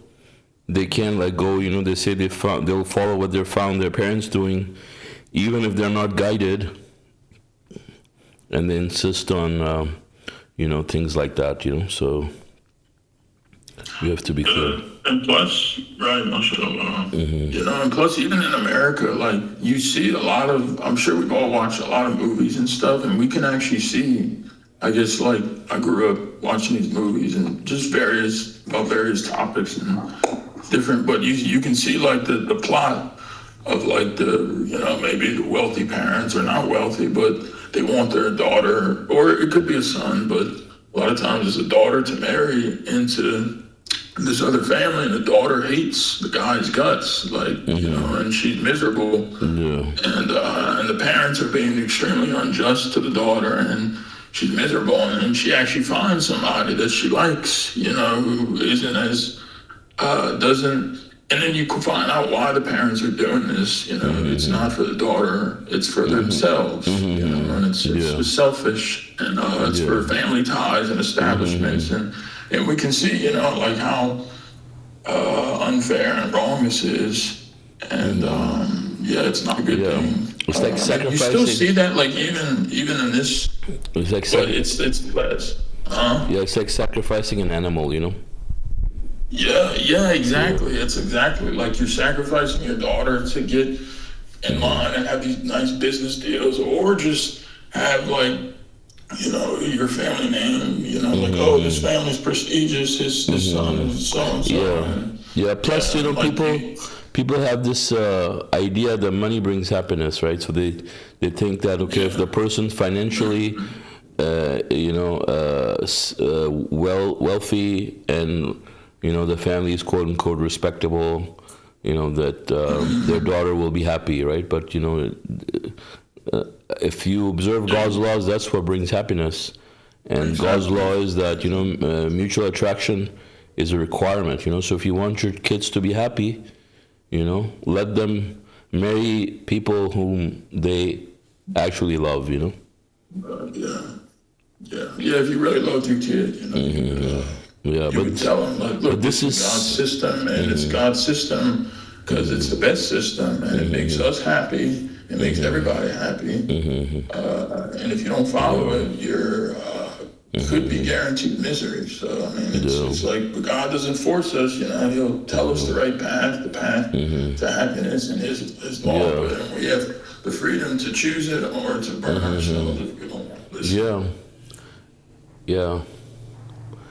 And, like, speaking of that, there could be many people, different types of people have different ideas, so I just want to throw it out there, because just recently was brought up in a discussion I had with someone, like encouraging them to get married, and then the person said, oh, marriage is just a headache, wife is just a headache and stuff. I'm like, no, that's not what God says.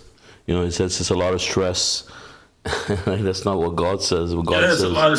It's supposed to be wonderful. It's supposed to be. Because, as long as if you follow God's laws, you're gonna be happy, right? If you follow the laws of marriage and you married someone that you actually are in love with, and like, then you're gonna be happy. It's gonna be the opposite of you being stressed. God says in the Quran, really, the verse says to provide tranquility and contentment. So it's the opposite of stress, right?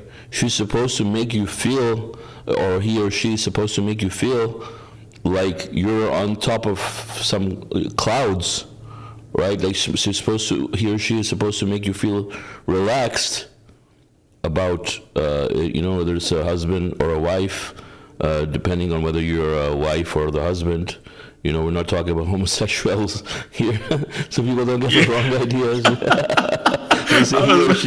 When you said he or she, I was like, I knew what you were saying, but that's funny to hear you clarify. Right. Just to be clear, everybody.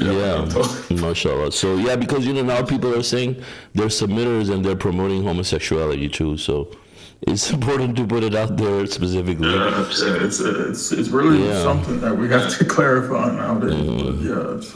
So the thing is, if you follow God's laws, your spouse, is supposed to be someone who can, de-stress you rather than stress you, right? You're supposed to feel someone who is your partner, your best friend, is supposed to make the journey easy for you rather than hard, right? And so, the reason why we see this stereotype out there that marriage is stress and having children is stressed because most of these people that we see out there are disbelievers and they don't follow God's laws.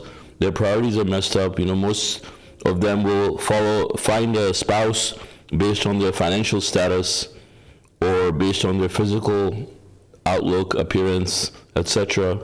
And naturally, they're not following God's laws themselves in their own lives, and they're naturally miserable. They're fighting all the time, and there's all kinds of marital problems in their lives, and so people may look at that and may get discouraged, and think that this is what marriage is, right? So marriage, but God says, there are people who are believers, their spouses and their children will be a source of joy for them, right? A source, not a source of misery.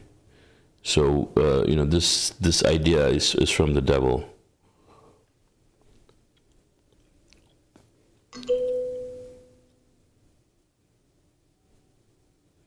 God even says that you should encourage those among you who are single to get married, right? So it helps them in different ways, right?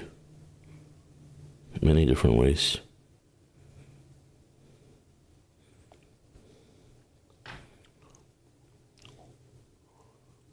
All right.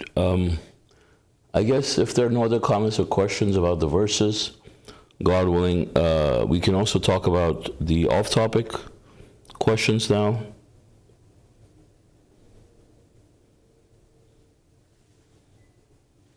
Does anyone have an off-topic question? Yeah, brother. Actually, maybe we spoke about it before a little bit. This was the last Friday prayer khutbah was about this topic. Like it was about the wars that are happening currently in the world and how we as submitters need to act towards that. What are our responsibilities? Maybe we can go through one more time, and if I can tell you what I said, and if there's a mistake, I would correct it. So basically, what I understood from our last conversations and the verses that we have read about these topics is that it's not our responsibility to go and fight for some wars that are going on in this world, especially if we don't have the power currently. Like let's say we have the power, we are very strong, and we can tell a country not to engage in war with another country. Let's say we have that power. Of course, then we could use that, right? Like we can tell them we don't want any wars at this point, because we have the power to stop them. But especially when we don't have the power, we don't have to engage and we don't have to sacrifice our own life to go into war, and it's also not our responsibility. That is what I understand. And wars are definitely wrong. It's not a good thing, of course. But this doesn't mean that we need to engage in them, and we don't have the responsibility. That was actually the most important part from my point, that there is no responsibility on us to do certain things or even send money, right? And most of the times, even if you want to send money to those places to help people out, it's so chaotic, and there is no. It's almost impossible to make sure that people who really need it, and I'm not talking about the zakat, right? There is a specific order to give the zakat, but if someone anyhow wants to help and send money to somewhere, it's very difficult to make sure that the money really goes to the needy. So this was in general the point that we made, that we don't have a responsibility over that, right. Specifically in this time when we don't have that much power as well. Yeah. I mean that's right. Yeah, in general, even the messenger of the covenant. I was listening to one of the studies, and he was saying that you can join the army. He says, like a job, like any job, that pays for your bills and stuff. But it says if they tell you to go fight, in the country, whatever, it says you don't have to join them, you know.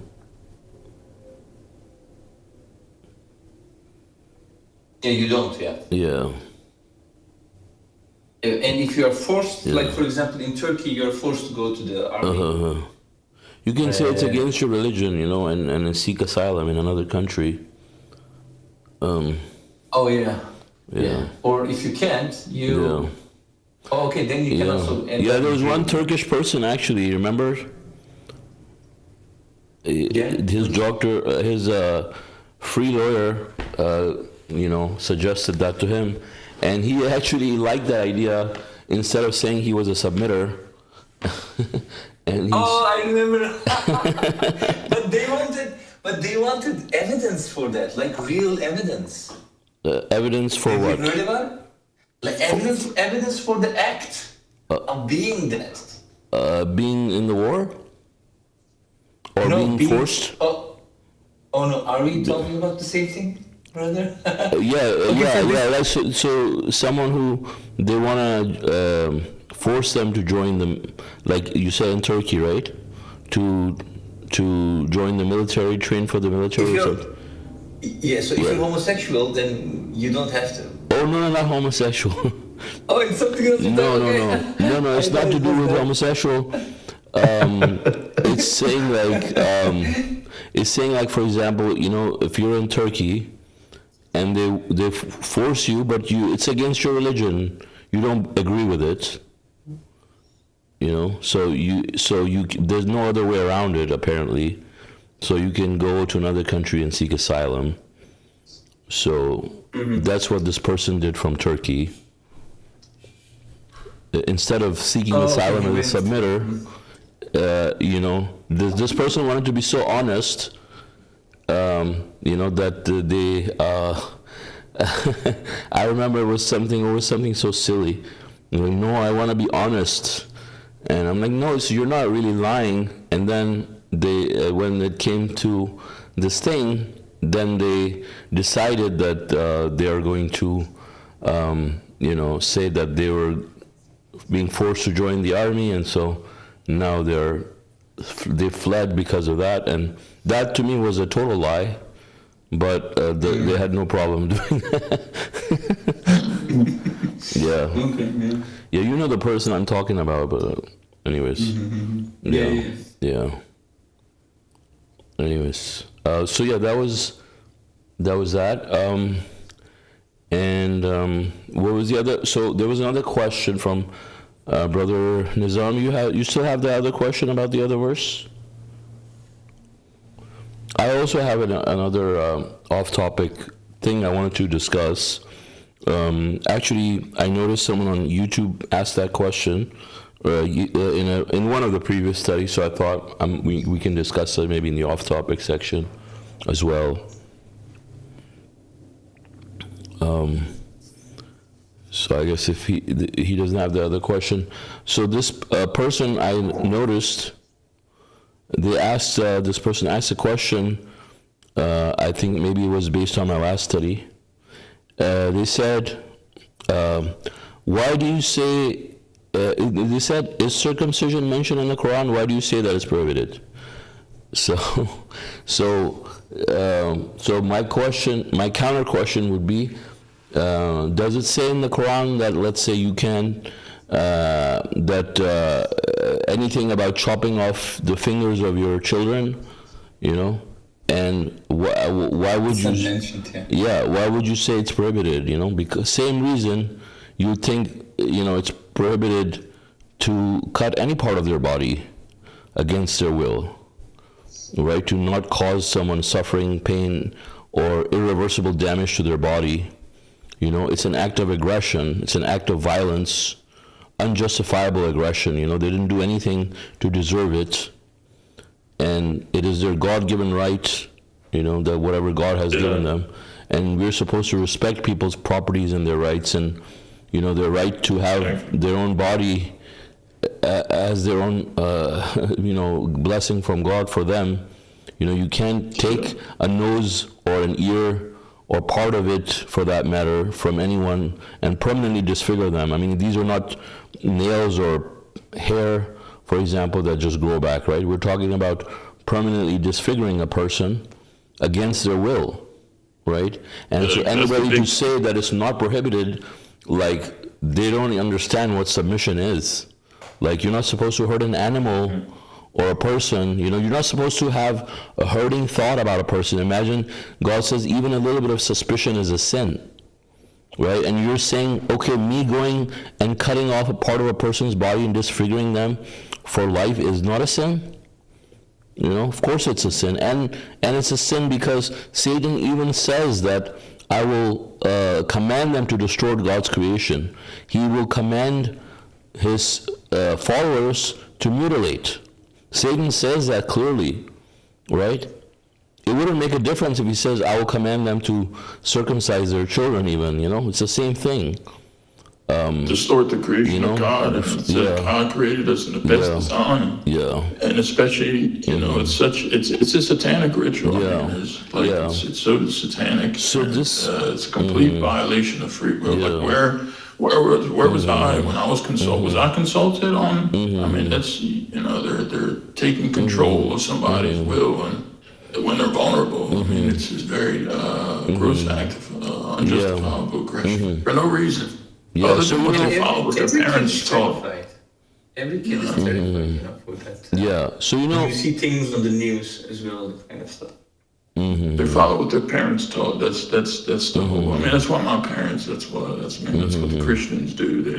But they don't question these things. They don't. I mean, they don't understand submission in the first place to begin with. But there are people that are that aren't submitters, that are actually starting to see the origins of these satanic rituals, and they're starting to understand them and not do them.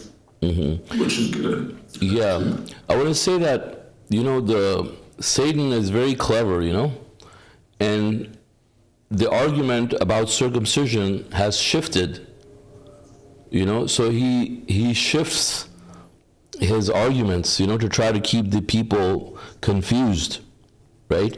So first, when the subject came up, right, all of these people were saying that no, we have to circumcise and it's part of religion and we have to do it. Everybody was saying it, right? All these people were saying it. And then when it became clear to them that they did not have any proof that they could use to justify it as part of the religion using the scripture, the Quran alone, without going to the Bible or going to Hadith, then they shifted their argument in a way, Satan did, right, as part of the strategy, to still ensure that these people don't follow Quran alone, that they still go to hell, and still don't read the right conclusion, and still attribute lies to God, right? People think that if something is not prohibited by God, and we say it's prohibited, then you go to hell, right? Or then you're attributing lies to God. But they don't think that if something is unlawful, the other way around, right? If something is not lawful and you tell people it's lawful, right? Like, let's say pork is not lawful for us to eat, right? But if I say, for example, chicken is prohibited, I'm attributing a lie to God. If I say pork is not prohibited, on the other hand, I'm still attributing a lie to God. So God says, don't say this is lawful, this is unlawful, attributing lies to God, right? Who's more evil than one who attributes lies to God? So whether you're saying something is lawful when it's not lawful, or you're saying something is unlawful when it's lawful, they're equally bad, right? They're both lies to God. And you can't say, well, I'm in the safety zone if I say it's not prohibited, right? No, you're not in the safety zone. If something is prohibited and you're saying it's not prohibited, you're outside of the safety zone. You're attributing a lie, right? It's a lie to God.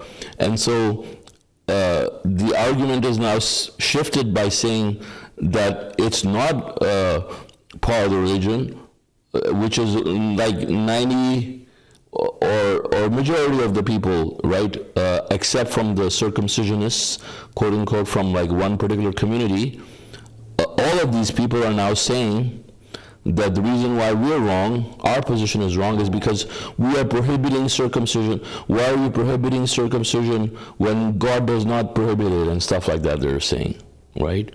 And so the idea is, yes, we're prohibiting it because it's evil, it's from Satan. They're saying don't call it satanic, right? If Satan is saying that I will command them to distort God's creation, I will command them to mutilate God's creation, that's the definition of mutilation, right?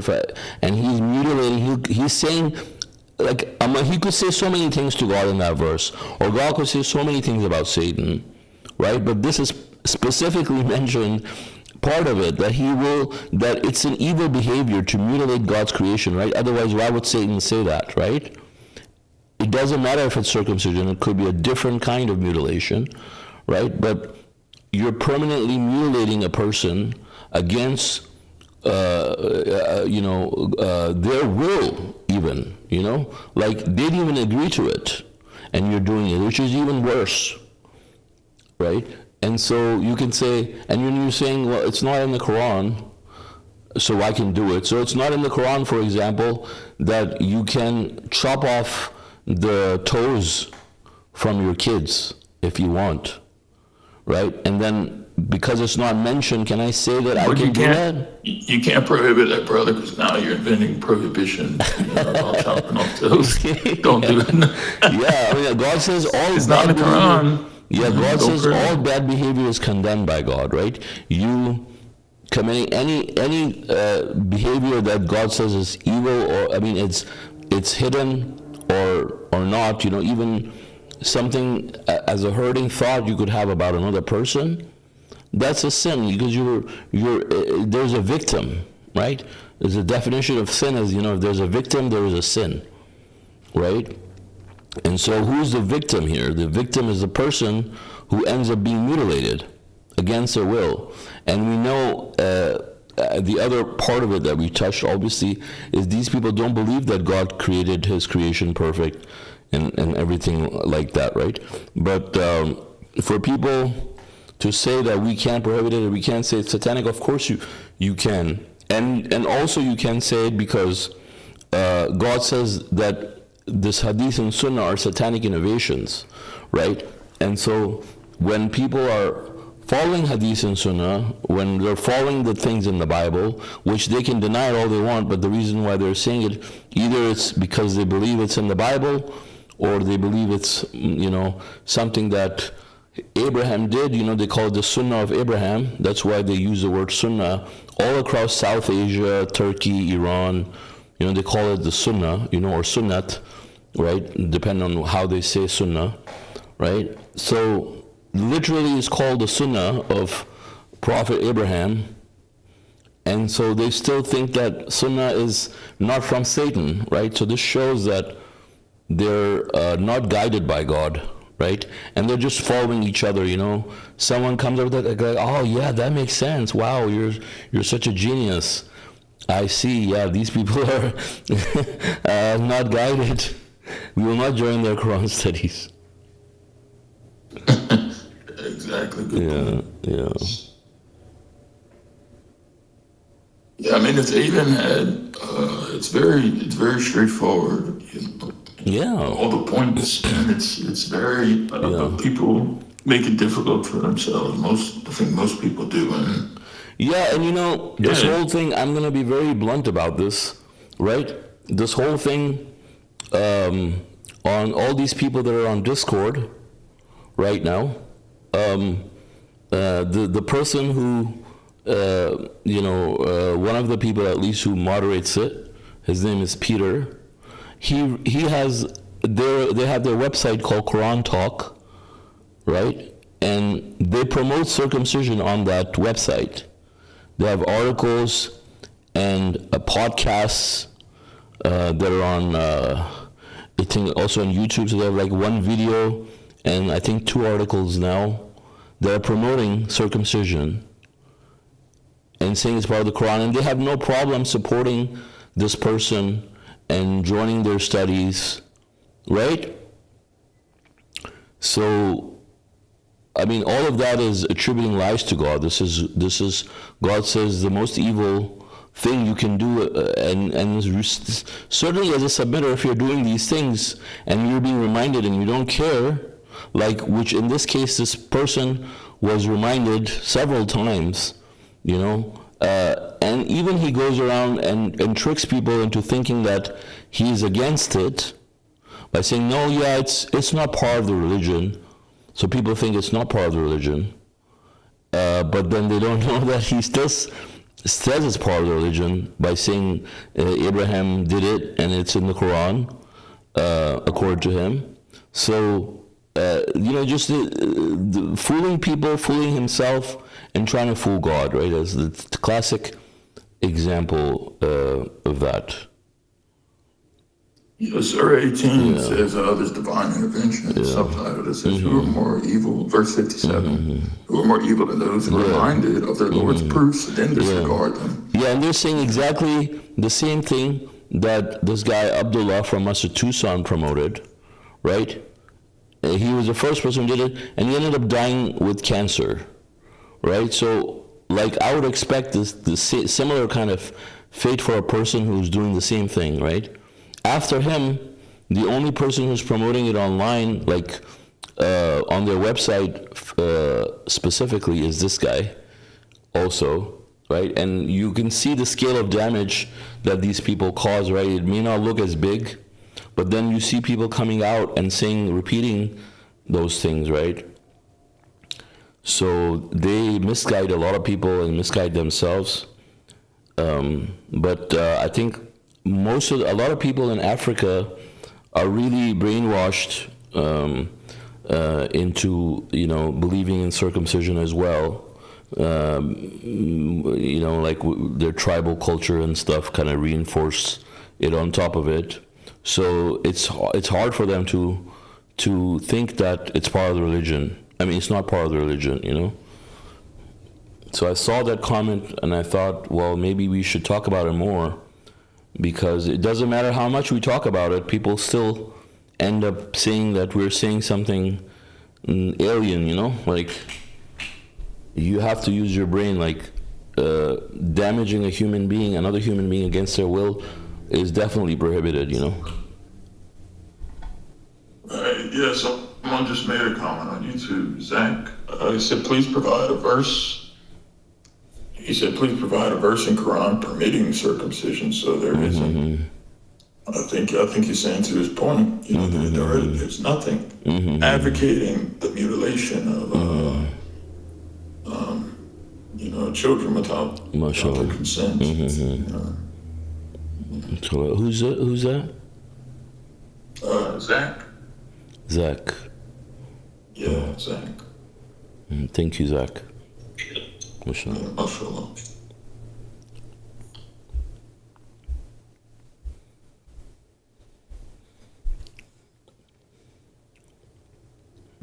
Yeah, very good point.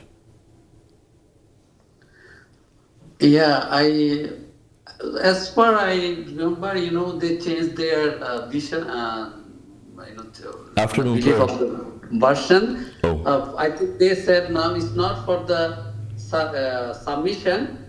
Maybe it's for from Jewish or other people. Maybe the God commanded for them, you know, not for us.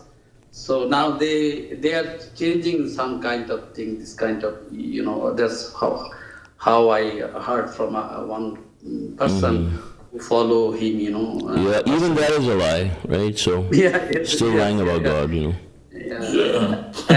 Another thing is there are the other people who said, oh, they don't believe this circumcision because it's not authorized from God.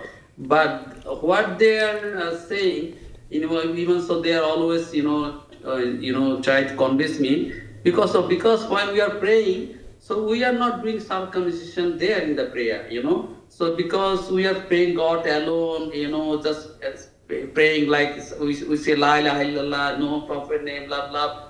So we can pray, you know, together. It doesn't matter what they believe, they inside their belief and they are doing outside, something like that. So my question was, because you cannot, you know, split your brain into two halves, you know. So one half that you just pray for 5-6 minutes and you pray God alone, Quran alone, and after your prayer, and you and then you now say you going to out of Quran. So it doesn't make sense to me. Something like Yeah, that. I see what you So did. I how see can what you're you? saying. Yeah, how can you just So that's the main thing. So and they thought thinking I'm a divider, blah blah, because I become so like in my when I Yeah, was. but my question to you is, brother, like, why do you keep joining them for studies or anything if they're if No, I know. I keep doing for a couple of 2-3 years because I was thinking, oh, but you're maybe not doing it I anymore, stay right? with that. No. From now, Right. I am not doing Right, right. because I was thinking to give them message because to understand depth of their because I just submit and I want to see So and I So at least you try. I raised the voice couple of times 6 months. And 6 months, I see the change, blah, blah. I need to observe, instead of like, because there are some people also coming and joining, So finally I said, no, it's not worth it. It's not working. Yeah. So that, I took time, immediately, maybe, some people, maybe they don't, maybe I give them some my idea, my logic. So that sometimes, so that's time. That's Yeah. how. But still, so Yeah. many people think that I'm a disturber, like because some people it is very simple. So why you just you're dividing Yeah, the Satan community, doesn't like. and when people are joining and you just want people just everything and you just so many people even in my country also because they did not raise the voice strongly before like and there are dispute between them. Some people believe is authorized from God. Some people do not believe, but still they thought it is not a very big issue. Something they was compromising, and so I raise something day by day strongly, and then I have enemies for so many people. I mean, they're not enemies like the disturber, like. Troublemaker. So why I Yeah, Satan doesn't like that. Like that's what will get them to call you. Yeah. Like they did that for Suleman. Yeah, this is why God says disregard their insults, right? What we read today. They did some another way, but not strongly because I was not going there anywhere. But I feel sense that so many people that don't like me because why I just it's a small issue. So Yeah. it's not for them. It's not that big issue. So why I'm raising the voice again and again and strongly opposing something. Yeah. Yeah, typical. That's how idol worshipers. Yeah. Yeah. Typical behavior. Yeah. So, are there any other comments or questions from anyone before I fall asleep? I'm just kidding. I'm just kidding. Yeah, I'm still pretty tired. Yeah, maybe next question. You can answer my question. Something. Oh, ask, yeah. Say I am just even myself. I'm asking. So I'm looking for like the companionship, like the follow Quran alone, like have Quran study, like in my language, pray my God. But I'm not getting it. So I'm thinking, asking myself, maybe I'm not submitted. Maybe God is not listening to me. Sometimes become hopeless. So you can discuss next. Yeah. No, we can talk about it now. I mean, we can talk about it now briefly if you want, and we can talk about it further. Also, but the thing is that God is the one who decides, who's going to come to the message and when. It's not in our control, right? But the thing is that we should not lose hope either way. Like it's the same, I would say, for other languages too, not just Bengali, right? But the thing is that God willing, people will come. I would say that, if you want to start the studies in Bengali, like, you can start yourself, even if it's just one person, you can start. You have the translation, and we also have the translation on the app too, right? If the other translation has issues. And so you can start, and then, God willing, other people can join. I know at least one person in our WhatsApp group who is a submitter. He understands Bengali, and he goes to Bangladesh a lot, and he gives a message to people as well. So he might also know some people in Bangladesh, maybe, and God willing, you can connect with him as well. Yeah. Okay, fine. Okay. Okay. Yeah. So just if you have the number, you just text me. Yeah, he's in our WhatsApp group. Oh, You're in in the our group. Yeah. I see. Okay. Yeah. Okay. All right. Yeah. Okay. Yeah. But he does not join to our. Yeah, he online doesn't join online for the same reasons that you are not joining. Yeah. Yeah, actually, I also don't like to hide my name, something also like that. And, I'm gonna post. And not only that issue, couple of things, so this is also another thing. So I said, okay, maybe I have a plan. Even I don't care. I can just keep time, Also, yeah, I mean, also I'd say, if you and him are not comfortable, both of you are not comfortable, like, being online, you guys can at least connect with each other and have a private study, even language. That's fine. At least, then we can have, so when we have 2-3 people, maybe then other people can join, because even though I'm looking only from here in the New York City, we can talk. So maybe in the future, but I don't know, so yeah. Yeah, I mean, the reason I was mentioning this other brother is, like, he also travels a lot, so he might know some people, as well. Okay. Yeah, I posted a message in the WhatsApp group. You can probably see it now. Right, you probably recognize him by his name. Okay, so if there are no other comments or questions from anyone, God willing, we can conclude the study. Right? So thank you all for joining us. God willing, our next English Quran study would be on Thursday from now on.